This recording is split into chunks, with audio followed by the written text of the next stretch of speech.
I think, see, if you decide to become an entrepreneur, that itself is a bold step, bold decision that you've taken, right? Because a lot of people think that they want to become an entrepreneur, but they don't have courage to take that decision, right? So if you have decided to become an entrepreneur, I think you already crossed one hurdle, right? The second thing is how do you kind of to work on the right ideas. So idea is to kind of, if you know that there is a problem and you are kind of have a solution which you think that can solve a problem at a larger scale, and you can solve it efficiently better than other people, I think you should go for it.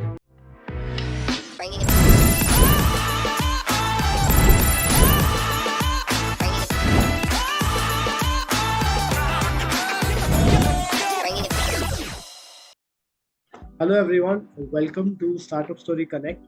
This is your host Abdul Wahid, where we welcome innovative startup founders and entrepreneurs. Today we have with us Mr. Surendra Verma, founder and CEO of Emgage, who is going to share our journey with us. Sir, what has been your previous background and your journey in starting this wonderful startup, sir?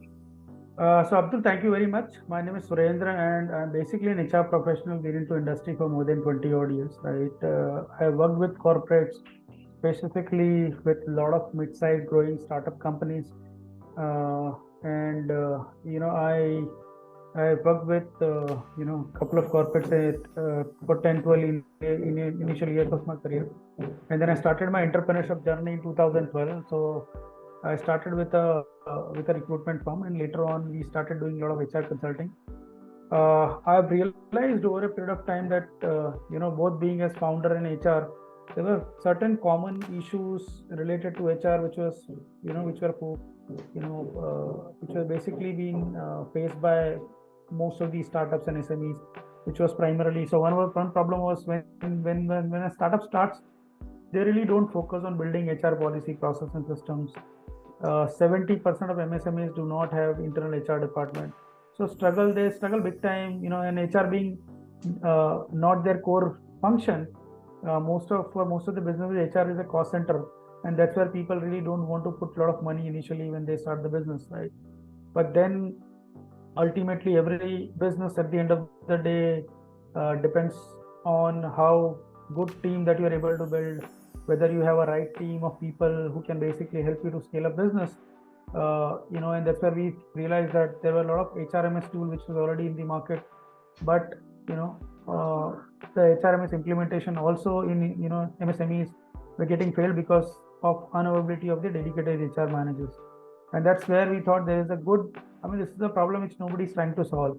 So only HRMS doesn't help in MSME. HRMS along with someone who knows the HR end to end and which can be provided to MSME at a very, very affordable cost was the solution that basically Emgage provides. And that's how Emgage started. We started with Emgage, where Emgage is nothing but it's basically a smart virtual HR manager platform through which we ensure that we deliver professional HR services at a very, very cost effective prices to all our MSME customers. Sir, can you give an overview of the industry size and the marketplace, sir? Of your... So if we talk about specifically the MSME market, so there are almost 10 million MSMEs in India, right? 70% of these MSMEs do not have internal HR team, right? And this MSME sector has been growing almost at a 15 to 17% CAGR every year on year, right? And with government's increasing focus on startup and MSME ecosystem, because ultimately if India has to become a $5 trillion economy in next couple of years, these two sectors in terms of startup and MSMEs have to contribute to a larger, because today if you look at almost 140 million people are working with MSME. So MSME is one of the largest job creators that we see in India. If you talk about specifically HR tech market for MSME in India is around 240 million USD. If you talk about HR outsourcing and tech specifically for MSME, globally it is almost $43 billion market size. Sir, how mature is the Indian market compared to the rest of the world, if we compare in that sense? So to answer your specific question, saying that if we compare India with any other country like US and UK, we are still there is a still not realization in terms of these kind of services are available in the market. So you'll have to still go ahead and do lot of marketing, lot of awareness in terms of that these kind of services you can still outsource, and you can rather than creating those expertise in house, you have people available who are expert in doing this. So rather than you creating those skills in house, better we partner with someone and collaborate with someone and get these things done, right? So yeah, I mean, it's still going to take some time, but yeah, of late I think I see there is a lot of traction where people have realized that these are the kind of services that we probably need to get. Sir, what are the key driving factors for the industry in India, sir? Like the key factors that we should focus on, that the company should focus on in India as of now? So I think it depends which sector. So I think India as an economy is booming, right? If you look at with the new budget also, right? There's a lot of focus in terms of infrastructure segment. There's a lot of focus in terms of construction and logistic as a sector. If you look at overall fintech market is something which is really growing, and the whole economy in terms of the whole ecosystem which is growing in terms of startup and MSME. I think we are the world's fourth startup country, where it's like one of the largest startup that we see in India. If we compare it at a world level, we are at a number 4, right? And so the overall ecosystem is getting very, very strong, right? We see there are good number of founders coming up and really creating a solution which is dealing a global problem, right?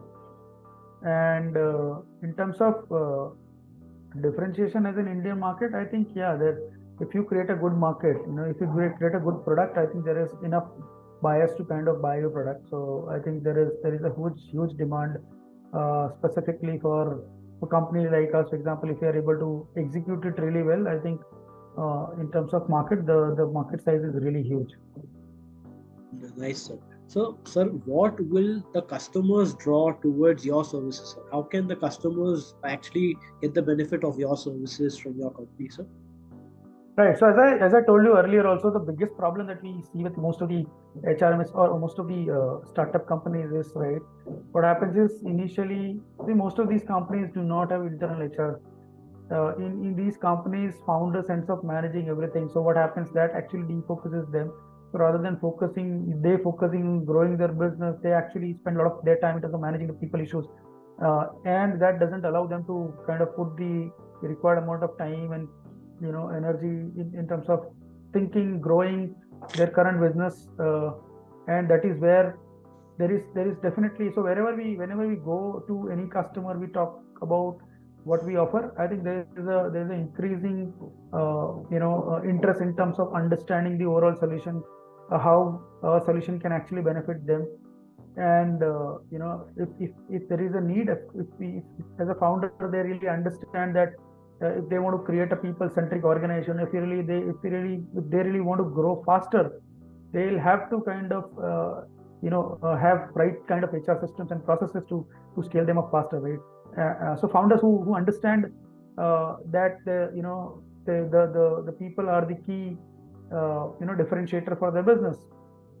I think for them this is something which is a must to have kind of solution, right?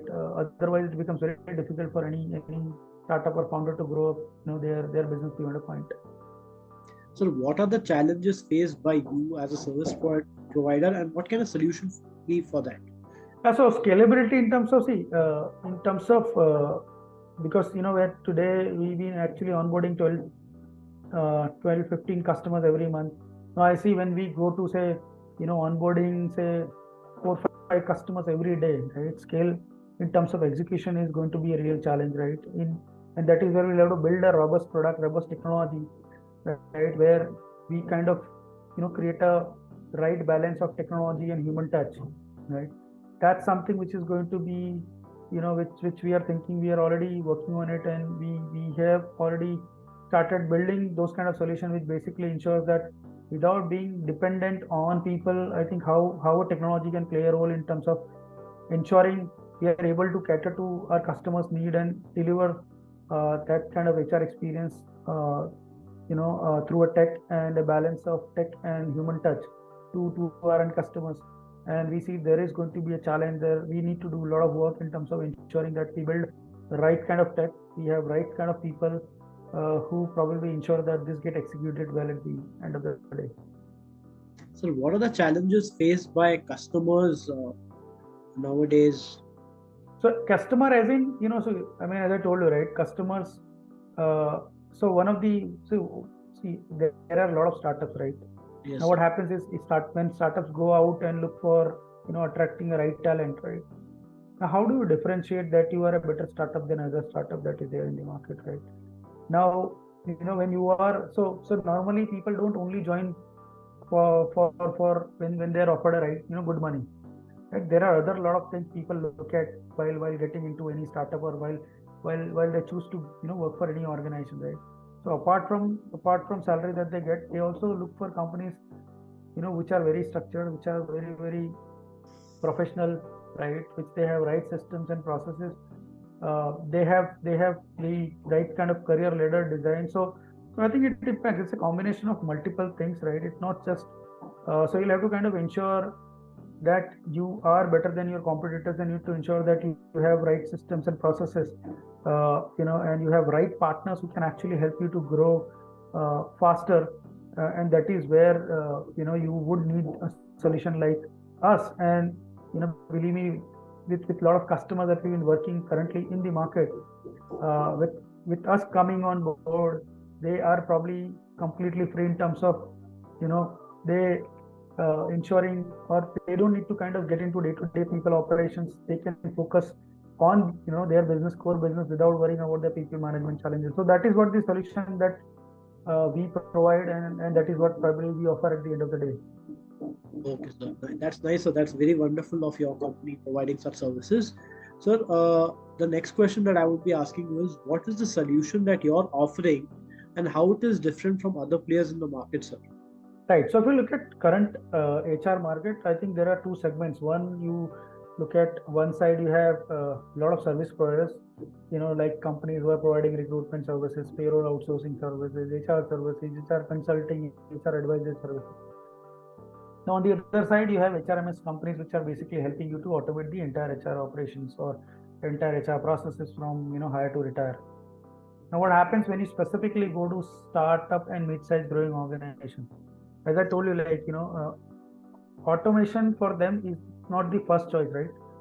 To get to an automation stage, which is primarily the third stage, you'll have to kind of ensure that you first complete first two stages, which is, you'll have to ensure that you have right process and system which is defined and implemented on the ground, right? And then you need to ensure that there's someone whose KPIs is to ensure these defined processes, systems are getting implemented on the ground. And then there is a stage where you need to look for a right automation tool which basically can do justice to whatever processes, systems that you defined, and then it can be run on auto mode, right? So today, if you look at the market, what we're trying to do is one side there is a tech company which is trying to kind of automate. Another side there's only services company. What we're trying to do is we are trying to kind of provide a holistic approach covering the 360-degree HR solution, where we are we are looking to build a smart virtual HR manager platform which basically not only helps you to automate the entire process, but it will also be with you as your HR team, extended HR team, but can also help you to guide and tell you that this is how the HR should be managed professionally. Because a lot of MSMEs, so when the HR who works in MSME, the biggest challenge with HR is the knowledge base that they have it, right? So I mean, I would rather call them more of an admin person than the HR, because they come with a lot of administrative experience, not the HR experience, right? They don't have an exposure of managing the HR end to end. Now, in that case, what happens? They end up reporting to founders. Founders are not HR experts, and nor the person that you hired in HR has an experience of managing end-to-end HR. Now, with this, what happens if they have half knowledge, and if you give them the right tool, the tool doesn't get implemented because they don't have experience of managing that implementation. They don't have experience of managing the end-to-end HR. They don't have knowledge of managing end-to-end HR, right? And most of the times, the ROI the value that you put in terms of buying the tech software or by getting that in-house HR person, because even the tenure of these HR person working in MSME is generally 8 to 10 months. So by the time you hire them, train them, put them on job, they become effective, they think for switching a job, right? And as a founder, you will have to kind of be in this circle, and it's very, you are never able to get out of this circle, because rather than doing this everything in-house, it always makes sense to kind of collaborate with right partners whose expertise is just to manage this day in day out with the right platform, is what ideally. And that is where Emgage differentiate. We are a holistic, we are a HR service delivery platform, compared to just an HRMS automation tool. That's wonderful, sir, hearing from you, your experience, and all the insights that you're sharing about the market. Sir, the next question would be, what is your goal and where do you see yourself and your company in the next 3 years? Right. So my goal is to empower as many SMEs as we can. So I would say that in 5 to 7 years we're looking to at least touch base on 50,000 MSMEs, where we want to ensure that we become, we work with them, we ensure that we are able to help them grow faster. Right. So our aim is to kind of touch base 50,000 MSMEs in 5 to 7 years. Our vision is to how do we kind of bridge this knowledge gap, which an HR has while they're working. So these HR people who are working in MSMEs are either juniors or a mid-level HR people. The biggest challenge is they don't have anyone to guide them in terms of how HR needs to be managed professionally, right? So they end up, there's no layer in between where they have someone, a senior HR folks are guiding them. They end up reporting to founders, and founders are not HR experts, and founders are actually wearing a lot of hats, and they really don't have time to kind of go and sit back and guide the HR team, right? So we want to become that layer, where if somebody actually deploys Emgage, they not only get the tool which basically automates their entire process, but they also get a tool which basically guides them whenever they get stuck in terms of managing the HR, in terms of the overall life cycle, right from say recruitment to managing your onboarding, to managing your employee help desk, employee grievances, employee engagement, everything in terms of can be guided. So for example, if HR has any query, they the tool can itself guide them in terms of how the overall process should run and function. Sir, the last question for today would be, what advice will you be giving to budding entrepreneurs entering this space? Because you have been an expert and you're running such a big company. Would you like to share your valuable advice to the budding entrepreneurs entering this market? I think, see, if you decide to become an entrepreneur, that itself is a bold step, bold decision that you've taken, right? Because a lot of people think that they want to become an entrepreneur, but they don't have courage to take that decision, right? So if you've decided to become an entrepreneur, I think you already crossed one hurdle, right? The second thing is, how do you kind of work on the right ideas? So idea is to kind of, if you know that there is a problem, and you are kind of have a solution which you think that can solve a problem at a larger scale, and you can solve it efficiently better than other people, I think you should go for it. And as a founder, what happens is, when you become founders, there are a lot of ups and downs, right? There are a lot of anxiety, a lot of stress. Okay, so as a founder, I always tell my fellow co-founders or fellow founders, and that is what the advice that I also got from my seniors, saying that if being an entrepreneur, if you don't love anxiety, I think then you are not made for entrepreneurship, right? You should love anxiety, and anxiety should not give you stress, right? If still something we are doing, and if it is giving you stress, I think you should not continue doing that, right? So if you are doing entrepreneurship, and if you enjoy, even if it is very hard, very difficult to crack, but if you love it, I think continue with it. The moment it starts giving you stress, I think that's something that you'll have to decide that this is something not I should be continuing with, because then you'll not be able to execute the way that you want, right? Yes. So and of course, being a founder, you would come across many opportunities, but it is very important to be focused, remain focused, right? So try and solve one problem at a time, get deep into a problem, create a market for yourself, and then go to the next step, right? That's something, because I've seen many times what happens is, being a founder, you kind of try to do too many things, and then you get lost and you lose focus. And at the end of the day, what happens is you are probably doing a lot many things, but you're not able to execute anything efficiently. Yes, sir. So it was a wonderful having you on this platform with us today. Thank you, Abdul. For this interview, and we would love to have you next time and conduct more of sessions. And please share your experience and how was the interview with me and with the platform, sir. I think, Abdul, overall it was good. I think what Startup Story is doing is, one of the good initiatives to putting across a lot of startups to, get their stories and publishing it on, so that a lot of people get aware of this. So it's a wonderful platform for a lot of startups, right? And I think you guys are doing great job. I think keep doing great job and explore new startups, talk to them, and put their stories to lot many people, so that lot of people can get aware what they are doing. Thank you so much, and bye bye. Have a good day.